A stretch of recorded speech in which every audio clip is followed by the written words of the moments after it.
Bonjour, bienvenue. Je m'apprête à faire le tirage énergie pour la semaine du 2 septembre, c'est-à-dire la semaine qui arrive. Comme toujours, tirage général, donc ça peut te parler ou pas. Donc voilà, je te laisse prendre le soin de prendre ce qui te parle pour que ça puisse t'aider au mieux. Alors là, comme toujours, je commence avec le Tao qui a déjà été mis pour gagner un petit peu de temps. Je prends l'oracle de la Sibylle pour cette semaine et ensuite on complétera semaine du 2 avec, en fonction de comment je le sens, probablement quelque chose de Mario Duguay. Alors, semaine du 2 septembre.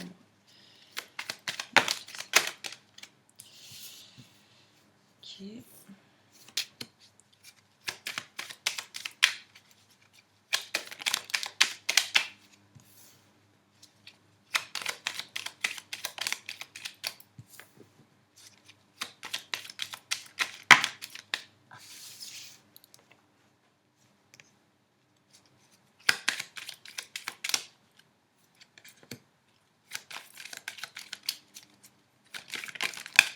Alors déjà pour ceux qui n'auraient pas vu la vidéo que j'ai fait par rapport à par rapport à la nouvelle lune, je te conseille fortement d'aller regarder ça parce que là le tirage est quand même vraiment en résonance avec les énergies de cette nouvelle lune qui s'est donc produite le vendredi là, ce vendredi 30 août. Waouh, ok. Bon ben on est parti. Alors là, je vais commencer avec le Tao et puis on va compléter avec ça. On va compléter avec la Sibylle. Je regarde un peu parce que je suis curieuse. Alors, on sent que, donc pour ceux qui n'auraient pas vu le tirage que j'ai réalisé sur la nouvelle lune, il y a des cartes qui sont ressorties, notamment l'oppression et le chaudron. Donc en fait, là, on sent bien qu'on est dans une phase, ça va être la continuité en fait des énergies de cette nouvelle lune qui vont vraiment nous demander, qui vont requérir une certaine forme de force de caractère pour pouvoir avoir quelque part la transparence avec soi-même et l'authenticité avec soi-même pour voir vraiment ce qui cloche et ce qui fait qu'on répète des schémas qui nous font nous sentir soit impuissants, soit qui nous rappellent à quelque part des traumatismes et des traumas qu'on aurait pu vivre dans le passé et probablement notamment qui peuvent remonter très loin jusqu'à l'enfance. Là, on sent qu'il est temps de pouvoir un petit peu se délester de toutes ces ombres et de réaliser que la solution est en nous et qu'on a la force vitale et on a tous les ingrédients nécessaires pour pouvoir mettre ce que l'on veut dans ce chaudron et pour pouvoir créer la vie que l'on désire. Mais là, on sent on sent qu'on est dans un développement, on sent qu'on est dans quelque chose qui est en mouvance, qui tourne. On va dans une autre direction ou en tout cas les choses se sont enclenchées et se mettent en action. Et là, on voit vraiment, pour moi, c'est le travail de l'ombre. Là, il faut travailler sur sa partie ombre, comme disait donc Carl Jung. Et d'ailleurs, ça me fait penser que je suis en train de lire un super bouquin qui pourra peut-être résonner avec quelqu'un. Je mettrai le lien dans la description. C'est Apprivoiser son ombre de Jean Marbouquette, quelque chose comme ça, Marbouquette. Il est canadien, me semble-t-il. Je mettrai le lien. Je crois que j'ai un peu écorché son nom, qui est un super livre pour te permettre de comprendre primo ce qu'est l'ombre, deuxio quel est son rôle, tertio comment faire pour pouvoir justement l'apprivoiser et vivre avec en bonne intelligence. Donc vraiment, on est dans cette idée de tout ce qui te maintient dans un conflit intérieur avec autrui ou avec toi-même et qui de toute façon, si tu es en conflit avec toi-même, ça va se répercuter, se réverber sur les gens autour de toi, que ce soit des gens proches ou moins proches. Donc là, on sent qu'il y a un fractionnement qui s'est réalisé à l'intérieur de soi, qu'il faut apprendre justement à gérer et à surtout utiliser en sa faveur. Il faut que ça devienne quelque chose qui devienne une force. Il faut que tu acceptes autant ta force que tes faiblesses. Tant que tu ne seras pas, que tu n'assumeras pas ta force et que tu n'assumeras pas aussi tes faiblesses et tes parts d'ombre, ça va être très compliqué de progresser et de justement trouver cette paix qu'on a l'air de chercher puisqu'on est toujours dans cette quête intérieure d'avancer vers quelque chose de plus serein. On ne sait pas trop où on va mais on y va et là on a compris qu'il est temps il est temps de refaire circuler. Il y a un besoin, c'est pour ça que cette carte, je ne la vois pas comme quelque chose de négatif, la dispersion dans ce cas-là, parce que pour moi, elle va de pair avec celle-ci, qui est le développement. Pour moi, on est dans le développement personnel, évidemment, dans le développement de son esprit, de son autonomie aussi émotionnelle et financière, pour certains et certaines.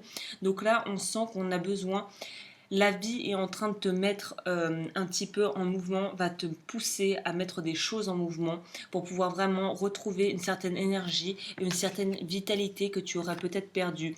Là, ce sont deux personnages. Lui, on voit qu'il est au bord d'une falaise et qui sait qu'il faut trancher avec des choses et qui est sur le point de vraiment se décider à couper aussi avec quelque chose, à se défaire de certaines choses qui ne lui conviennent plus. Et le vagabond, lui, on voit qu'il est en mouvement. On ne sait pas encore s'il est prêt à enclencher, mais déjà on voit qu'il est disposé à aller vers un autre chemin. Là, on est dans une idée de pouvoir arpenter un autre chemin et de le faire avec une certaine conviction et de ne pas être là à brasser de l'air. Là, on te demande d'agir. Il faut commencer à actionner là. Il faut y aller là.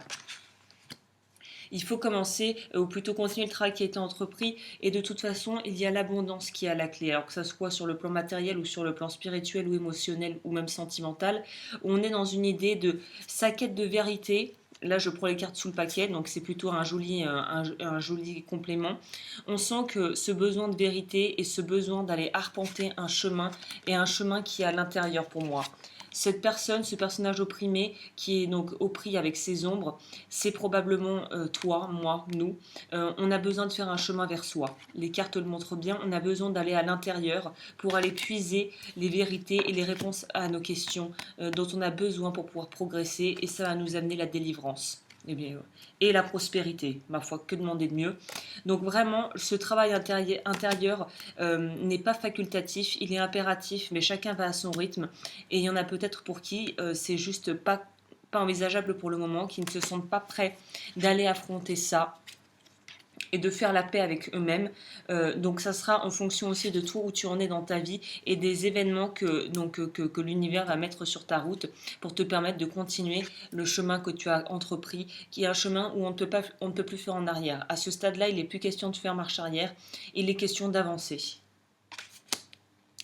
Pour ce qui est de la Sibylle, c'est intéressant parce qu'il y a une idée pour moi, cette carte et cette carte sont en résonance. Pour moi, il y a une idée de prendre de la hauteur par rapport aux événements et il y a le côté aérien qui revient.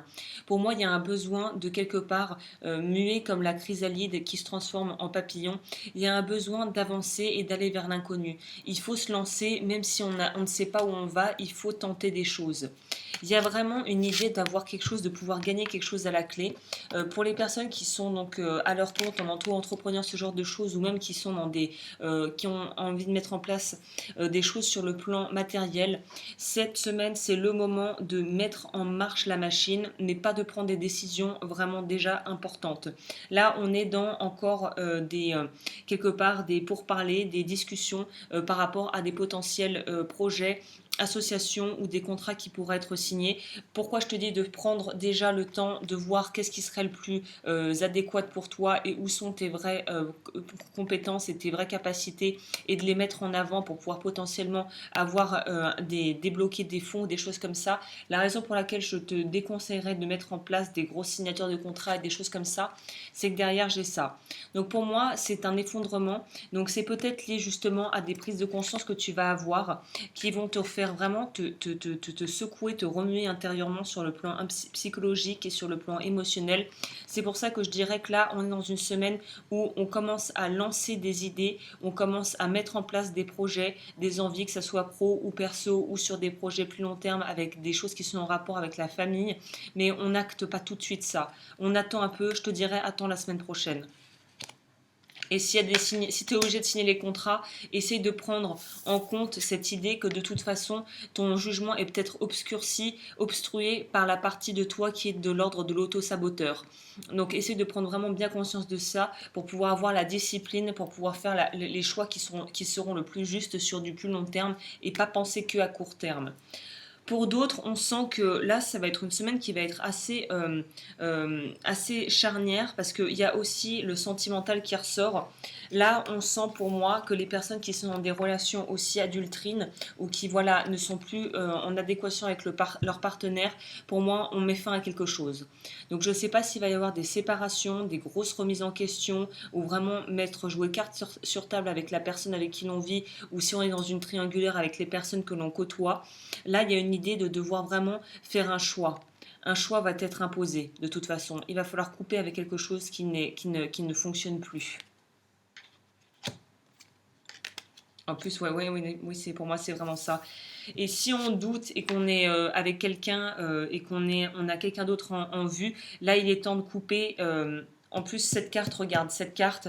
Donc là, pour moi, c'est en finir avec l'attente. Là, il faut en couper avec cette espèce de peut-être de pensée un petit peu limitante que tu continues à nourrir par confort en fait, parce que c'est plus confortable ainsi. Mais là, faut arrêter d'attendre. Clairement, faut arrêter d'attendre. Là, faut au niveau sentimental, autant sur le niveau pro, je te dirais, vas-y tranquillement, prends le temps de la réflexion avant de choisir des partenariats, des collaborations, des projets ou des signatures de contrats. Autant sur le plan sentimental, je te conseille d'être très très transparent vis-à-vis de toi-même parce que là, on est sur quelque chose qui doit être tranché et qui doit être fait relativement rapidement. Pour d'autres, il y a encore de l'hypocrisie, ce qui ressortait d'ailleurs, je crois, avec le tirage de la nouvelle lune, où il faut faire le tri dans ses amis. Là, il y a une idée de descendre pour moi. On n'est pas dans la même ordre d'idées, même si c'est dans la continuité. Dans ce concept-là, dans comment je le ressens là, c'est être honnête et accepter d'être vulnérable avec les personnes qui comptent pour toi et qui sont vraiment des personnes que tu sens comme être des personnes saines et bienveillantes à ton égard. Descendre ton cheval blanc et si tu as des questions, si tu as des remises en question, si tu as besoin d'être entendu, d'être écouté, d'être soutenu, c'est la semaine pour pouvoir s'ouvrir avec beaucoup de bienveillance, beaucoup d'honnêteté et une certaine forme de générosité vis-à-vis de personnes qui comptent pour toi. Là, la vulnérabilité est quelque chose qu'il faut non seulement nourrir, mais qu'il faut voir comme une force et non pas comme une faiblesse. Accepter d'être vulnérable auprès des personnes qui comptent pour nous. Et là, je dirais autant son partenaire si on vit avec quelqu'un ou sa partenaire, autant avec ses proches pour qui qu'on estime et qui ont toujours été là pour nous. Il y a une idée de sortir d'une certaine forme d'isolement qui est liée à ton ego en fait et peut-être même à l'orgueil, hein, comme la carte l'indique. Et là, on voit qu'il y a de l'espoir. Tes amis vont peut-être te redonner espoir ou dans l'autre sens, si tu as des amis qui arrivent très désemparés et qui s'ouvrent à toi, ne leur ferme pas la porte. Sois l'ami que tu voudrais, que tu veux être et qu'ils sont peut-être pour toi aussi.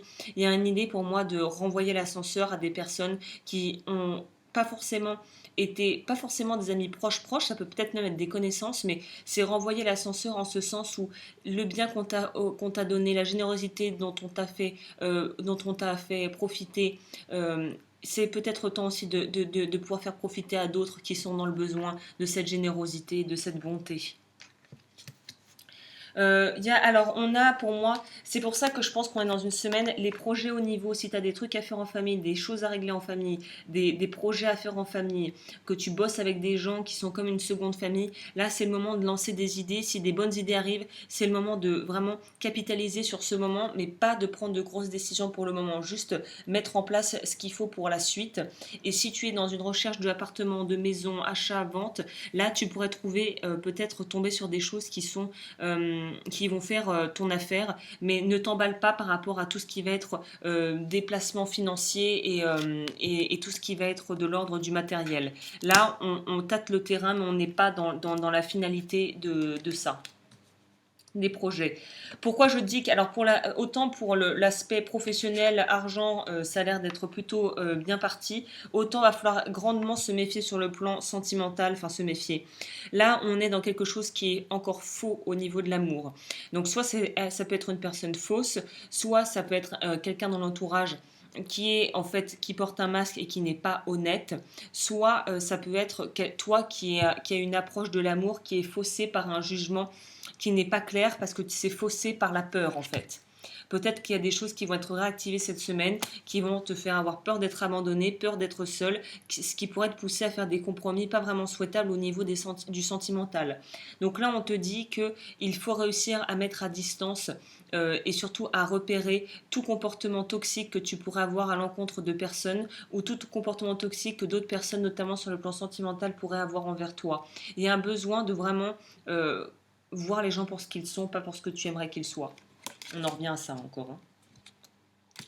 Ouais, moi je vois une semaine bien chargée avec de belles choses qui se dessinent à l'horizon par rapport à tout ce qui va être projet de vie et professionnel. Par contre, sentimentalement parlant, il y a des choix à faire, il y a un positionnement à prendre, une certaine forme de responsabilité à prendre et il y a des conflits intérieurs qu'il faut réussir à apaiser d'une manière ou d'une autre. Donc on est dans une semaine qui est quand même assez chargée sur le plan émotionnel. Hein. Je vais prendre les guérisons. On va voir ce que dit Mario Duguay, énergie de guérison.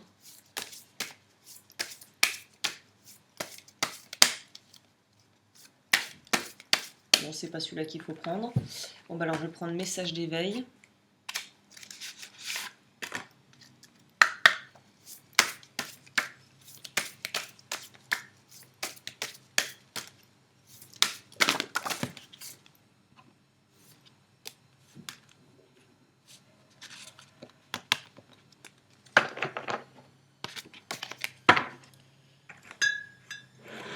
Je suis curieuse, qu'est-ce qui est sorti? Le livre de la vie, le chemin de l'accueil. Rien ne sert de réagir avec colère, découragement ou mépris face à la vie. Je m'adapte et j'accueille ce qui se présente, sachant que même si c'est difficile, je me dois de réagir avec sagesse. La peur est là pour me bloquer face au chemin de la réussite. En surmontant mes faiblesses, les portes s'ouvrent et moi, je réalise mes rêves. Faire de ses faiblesses une force. Évidemment, il y a ma machine à laver en fond sonore, hein, désolé, c'était pas prévu, mais bon. Le livre de la vie, je m'arrête et je fais taire le bruit de mes pensées, je deviens attentif à tout ce que je vis. Chaque émotion, chaque défi est une porte qui s'ouvre pour la connaissance de soi. La vie m'enseigne comment atteindre la lumière. Pour mon étude intérieure, je me libère pas à pas de mes difficultés et retrouve un bien-être. Connaissance de soi, développement, hein, on est là-dedans. Hein. Et je vais prendre, là j'ai oublié, oracle des plantes. Quel petit message est-ce que je peux ajouter pour cette semaine?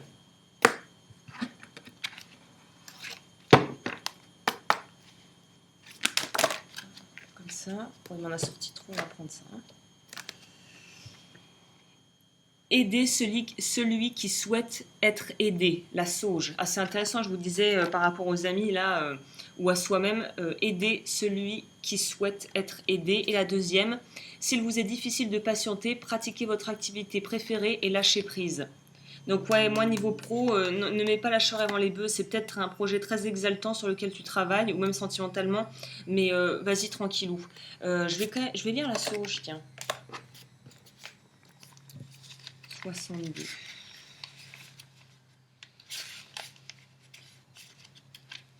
La sauge, origine Méditerranée, Afrique du Nord. Son énergie est d'une grande puissance, elle n'est ni bonne ni mauvaise, elle prend la teinte de nos intentions, mais son rôle naturel est de venir en aide à toutes les créatures. Message, le royaume entier des plantes vous félicite pour votre grande sagesse, car vous êtes nourri de nombreux enseignements et puissants messages.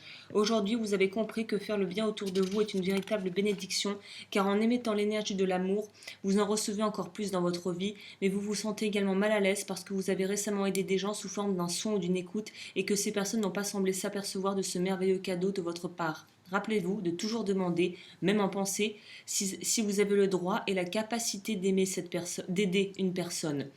Affirmation positive, je me respecte en totalité et je respecte mon prochain en totalité. J'aime inconditionnellement et je suis aimé inconditionnellement, ce qui me permet d'accomplir ma mission divine en aidant toutes les créatures que j'ai le droit et la capacité d'aider et qui désirent et demandent mon aide divine. Merci à l'univers. Très intéressant parce que c'est une facette que je n'avais pas pris en compte.